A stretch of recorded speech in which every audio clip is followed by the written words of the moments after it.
Bismillahirrahmanirrahim. Bila Allah cepat memakbulkan doamu, maka Dia menyayangimu. Bila Dia lambat memakbulkan doamu, maka Dia ingin mengujimu. Bila Dia tidak memakbulkan doamu, maka Dia merancang sesuatu yang lebih baik untukmu. Oleh itu, sentiasalah bersangka baik pada Allah dalam apa jua keadaan pun, karena kasih sayang Allah itu mendahului kemurkaannya. Bila Allah cepat memakbulkan doamu, maka Dia menyayangimu. Bila Dia lambat memakbulkan doamu, maka Dia ingin mengujimu.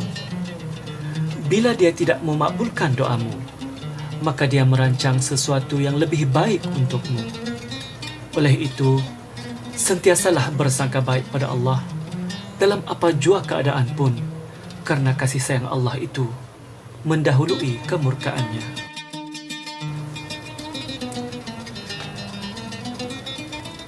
Manusia hari ini suka bersangka-sangka. Ada sangkaan baik, ada sangkaan buruk. Orang beribadah disangka riak. Orang yang rileks disangka malas. Orang yang pakai baju baru disangka menunjuk-nunjuk. Orang yang pakai baju buruk disangka zuhud ataupun hina. Orang makan banyak disangka pelahap. Orang makan sikit disangka kedekut. Orang baik disangka buruk. Orang buruk disangka baik. Orang senyum disangka mengejek. Orang masam disangka merajuk. Orang bermuzakarah disangka mengumpat. Orang diam disangka sombong. Orang menawan disangka pakai susuk. Orang nampak ceria disangka membelah. Mana tahu yang diam itu kerana berzikir kepada Allah. Mana tahu yang senyum itu kerana bersedekah. Mana tahu yang masam itu kerana mengenangkan dosa. Mana tahu yang menawan itu kerana bersih hati dan mindanya. Mana tahu yang ceria itu kerana cerdas-cerdasnya. Oleh itu, jauhi sikap suka bersangka-sangka, kerana ia bakal memusnahkan ukhuwah seperti musnahnya kayu dimakan api. Satu benda yang kita lihat, macam-macam kesimpulan yang boleh kita buat. Semuanya bergantung bagaimana kita melihatnya. Shaking hand. One day, a British man asked from a Muslim scholar. The Englishman asked, why Muslim women are not allowed in Islam to shake hand with men? And then the Muslim scholar answered, could you take the hands of Queen Elizabeth in your hands?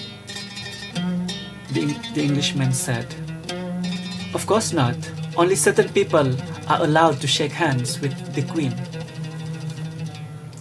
And then the Muslim scholar said, our ladies are queen, and the queen won't shake hands with strange men.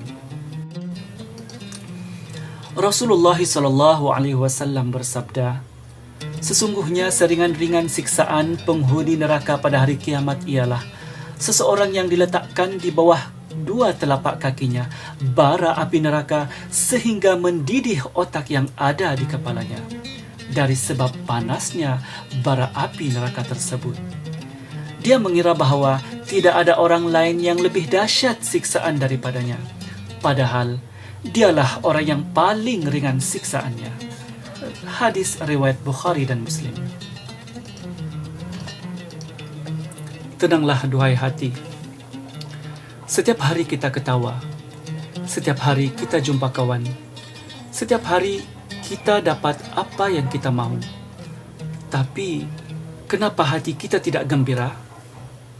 Kita sembahyang setiap hari. Kita berdoa selalu pada Allah. Kita minta sungguh-sungguh pada Allah. Tapi, kenapa susah sangat doa kita hendak dimakbulkan? Sedangkan Allah ada berfirman, berdoalah padaku, nescaya akan aku kabulkan. Apa masalah kita sebenarnya? Hati kita tidak gembira sebab kita tidak pernah bersyukur dengan apa yang kita ada. Kita tidak pernah hendak menghargai setiap nikmat yang kita dapat. Kita asyik memikirkan benda yang kita tidak ada sahaja, sampai kita lupa melihat nikmat sekeliling kita. Kita berdoa, tapi kenapa payah sangat doa kita Allah hendak makbulkan? Sebab kita asyik meminta pada Allah, tapi kita tidak pernah minta ampun pada Allah. Sedangkan dosa-dosa kita terlampau banyak pada Allah. Alangkah tidak malunya kita. Kita merintih, kita merayu agar Allah makbulkan doa kita. Tapi lepas kita dapat kesenangan kita, kita lupa pada Allah. Kita tak bersyukur pada Allah. Bila sudah datang kesusahan, baru mahu ingat Allah balik. Baru mahu menangis, merintih, minta Allah pandang kita macam mana Allah hendak makbulkan doa kita. Cuba kita renung diri kita. Cuba hitung, berapa kali kita sebut kalimah syukur dalam satu hari. Tak payah seminggu, cukuplah sehari sahaja. Berapa kali agaknya, itu pun kalau ada yang sebut. Rasa-rasanya, pernahkah kita bangun malam? Salat sunat, salat tahajud, salat taubat. Pernah?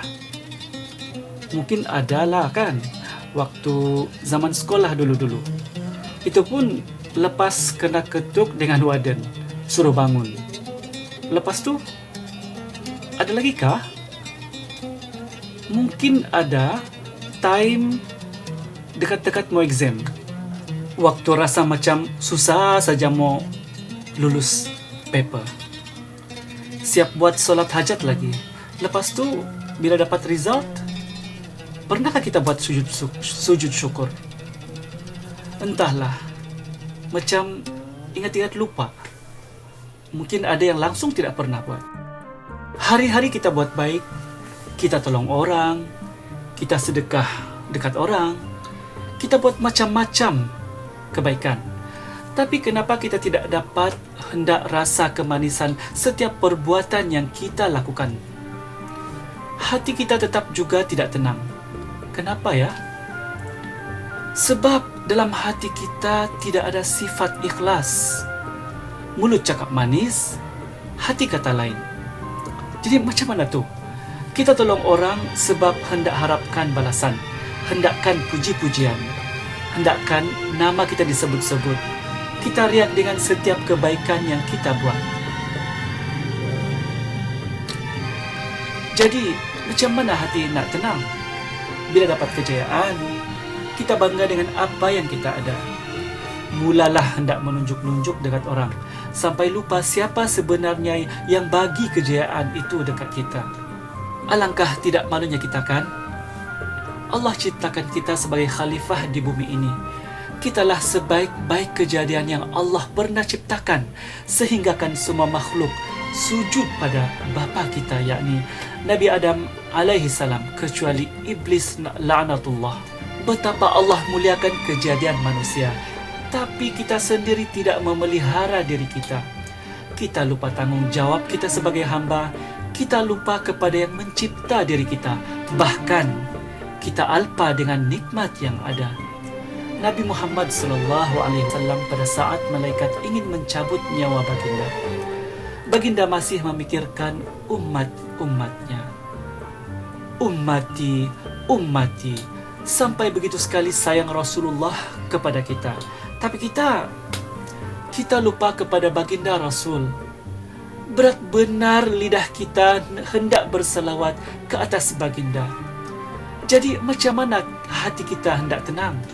Lembutkanlah hati kita. Tundukkanlah diri kita pada Allah. Bersyukur dengan nikmat yang Allah pinjamkan pada kita. Semua itu tidak akan kekal. Bila-bila masa Allah boleh tarik balik semua sekali. Jadi ikhlaskanlah hati kita dalam setiap perkara yang kita buat. Sesungguhnya hanya Allah sahaja yang berkuasa menilai keikhlasan hati kita. InsyaAllah. kita akan dapat merasai kelazatan halwatul iman itu sendiri. Tenanglah dikau, wahai